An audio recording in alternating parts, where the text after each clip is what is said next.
Are you truly ready for love or just hoping it will somehow complete your life? In this episode, we'll help you find answers and share how personal growth, wellness habits, and learning to be at home with yourself can attract and transform these relationships. Manifesting a partner is less about magic and more about mindset, self-awareness, and small daily changes. This podcast is about those simple changes to create more calm and peace in your life, not overhauling everything. I'm a certified life and mindset coach, but my thoughts are from my own experiences and things I've learned along the way. So stop dreaming of your better life, make small changes, and begin to live it. So let's talk about something everyone at one point in their lives is doing, and that's finding their person, their partner.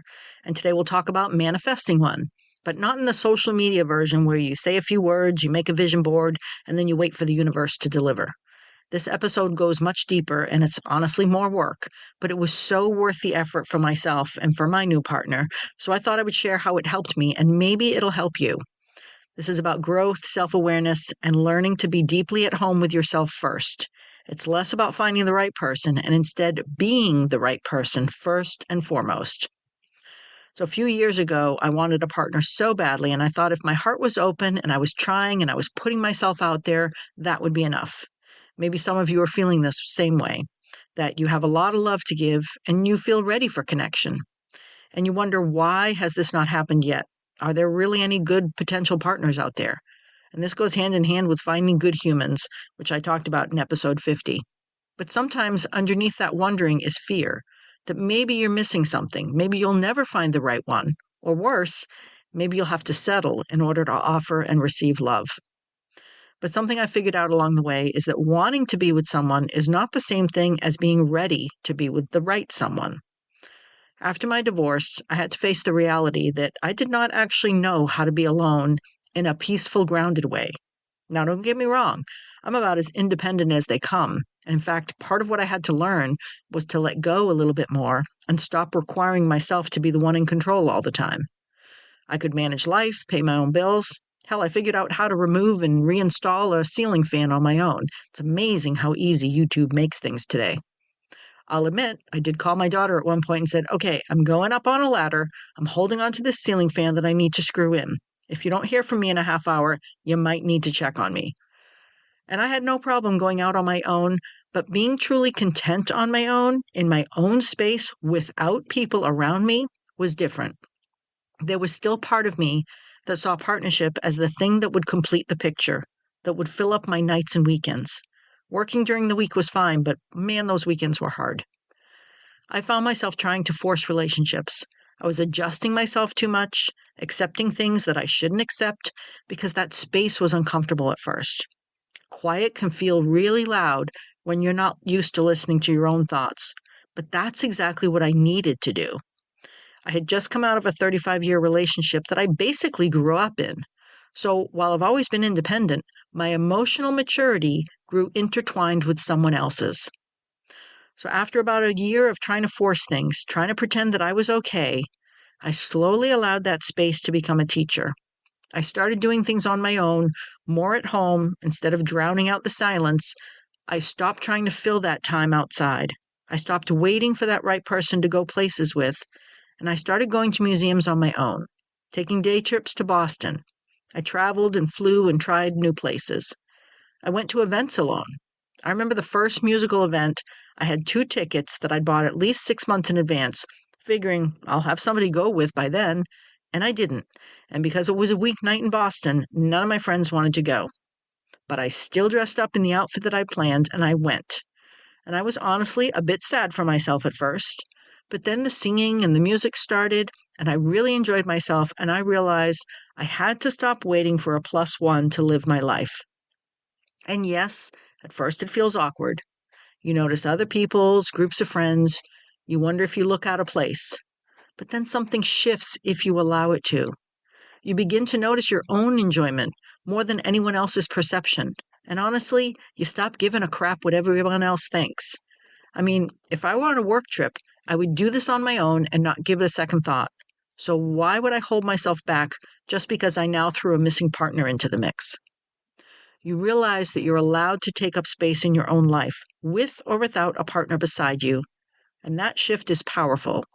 It changes the energy you carry, and it changes how you can see yourself. I realized that I'd been putting parts of my life on hold, almost like they were reserved for a future relationship, while at the same time, I was doing things that were not really helpful or healthy, just so I could fill the time with others. And when I realized this and stopped doing that, my life got fuller, not busier, but richer, more solid internally, and more aligned. I was building a life I genuinely enjoyed, not a life waiting to be lived. And looking back, that was one of the biggest steps in manifesting, even though I didn't realize it at the time. Around this time, I also got very clear on what I wanted in a partner and what I didn't want in a partner. Not from a fantasy perspective, but from a grounded, values based perspective. I asked myself what truly mattered for a healthy long term partnership, including what did I learn about myself and what I wanted during those past few years. I spoke these qualities out loud daily, not in a desperate tone, but in a calm, matter of fact way, and I would thank the universe as if it had happened, because in all my reading and learning, by expecting and believing that something has already happened, your brain keeps looking out for ways to make you right. So I would say, thank you, universe, for my partner who is emotionally evolved and continues to work on himself. Thank you for this man who I trust and respect, that is kind and empathetic to all types of people, who is physically and financially fit in a way that shows responsibility and self-care. Thank you for this person who has strong ties to family and friends, who has a sense of humor, who can laugh at himself. Thank you for this man who can talk to anyone and is open and non-judgmental, who is willing to try new things. And thank you for this partner who makes time for me and also values his own alone time. But here's what I think really mattered. I was not just naming traits for someone else. I was quietly asking myself if I was living those traits too. Was I emotionally evolving? Was I kind? Was I nurturing my relationships? Was I open-minded? Because manifestation, it's not just ordering from a menu. It's reinforcing what's important to you, what's in alignment with you and your life, and being a match for what you hope to welcome into your life. We've all heard that saying that you can't love someone else until you learn to love yourself. And that, in my opinion, is the first thing you need to get solid. But manifesting can help you learn to love things in yourself and figure out what you need to change for your own self-care. There's actually research that supports parts of manifesting, even if the word manifesting is not always used.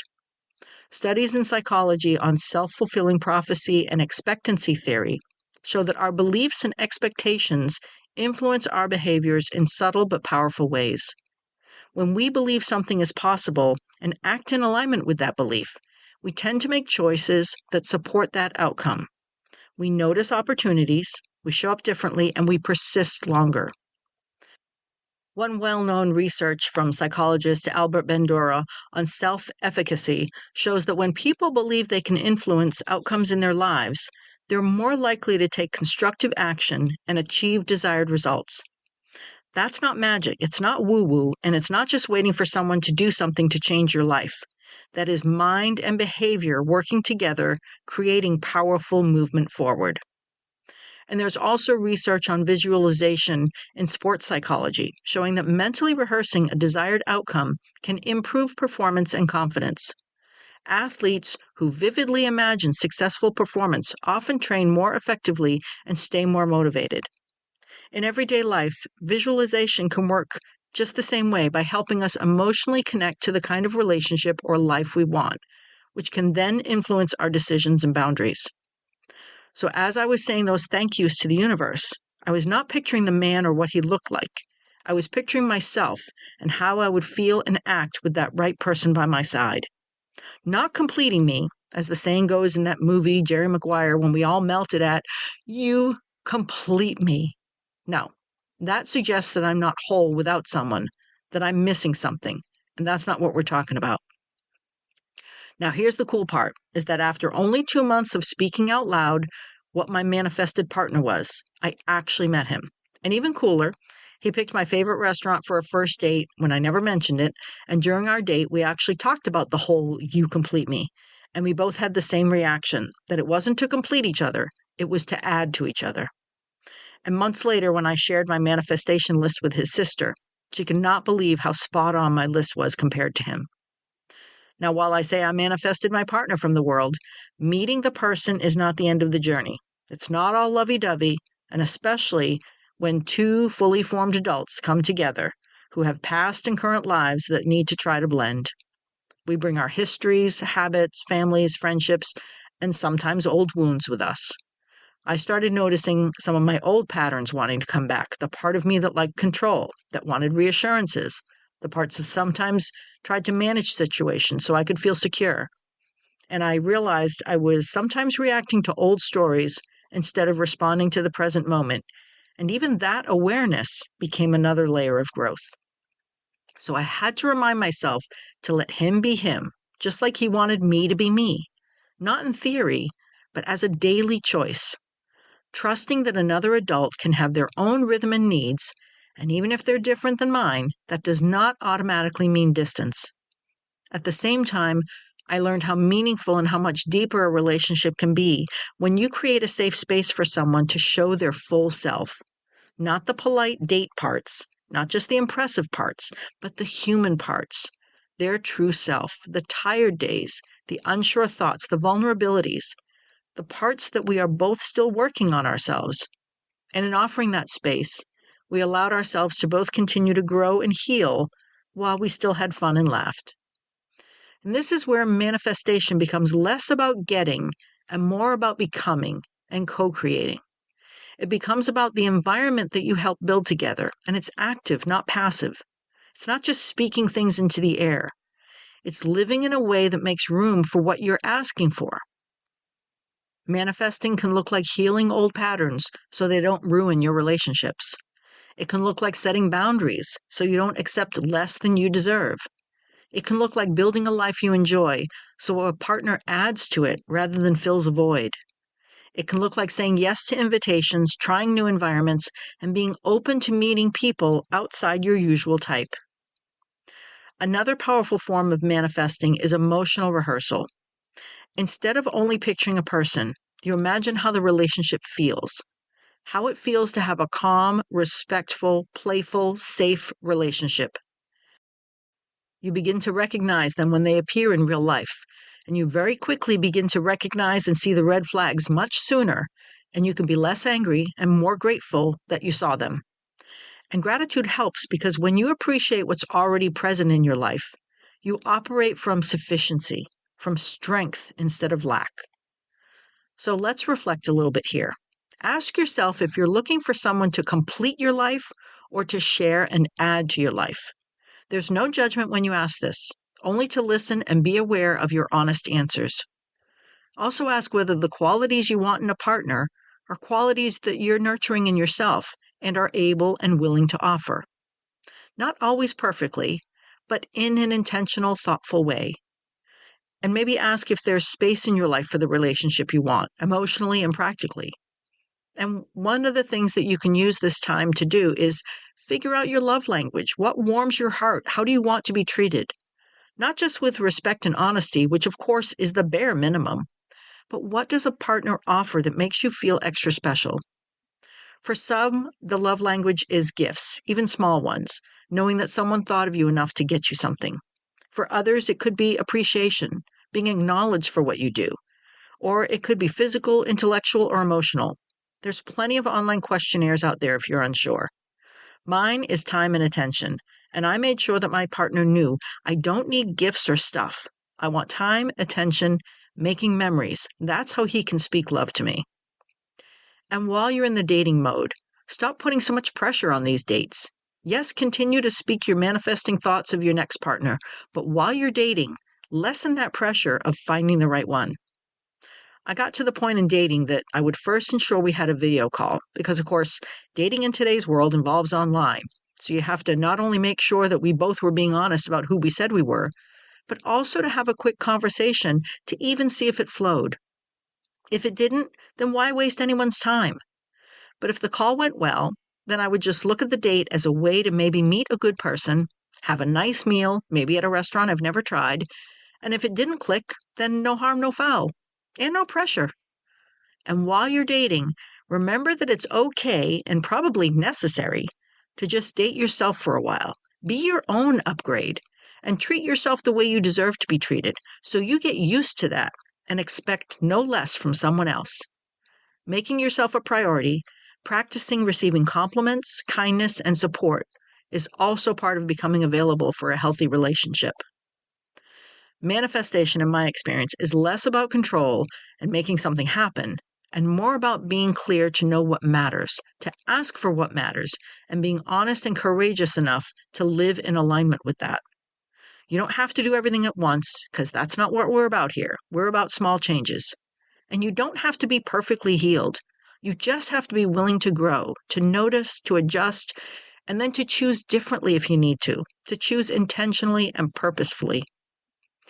And if there's one thing I hope you take from this, it's that you are allowed to desire a beautiful partnership and also build a beautiful life on your own.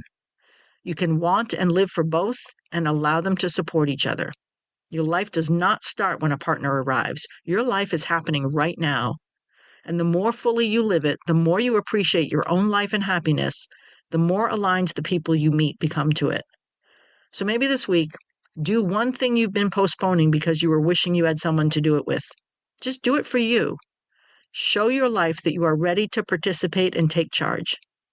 And if this conversation resonated, share it with a friend who might need the reminder that they're not behind or incomplete. They are right where they need to be. They can choose to feel complete while they are becoming.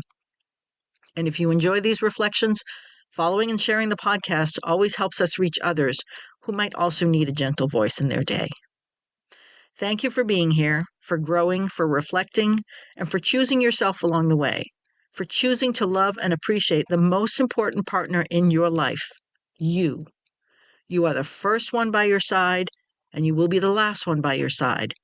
But I hope this podcast will help you manifest a partner for the times in between and help you intentionally create space for love and create the life you choose, little by little and piece by piece.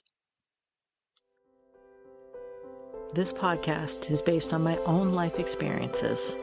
I'm not a therapist, a psychologist, psychiatrist, or any other licensed medical professional. Please share this podcast with anyone you think needs to hear this so that we all move forward, little by little and piece by piece. And thank you, Purple Planet, for sharing your music. And please hit the follow or subscribe button. It really does help.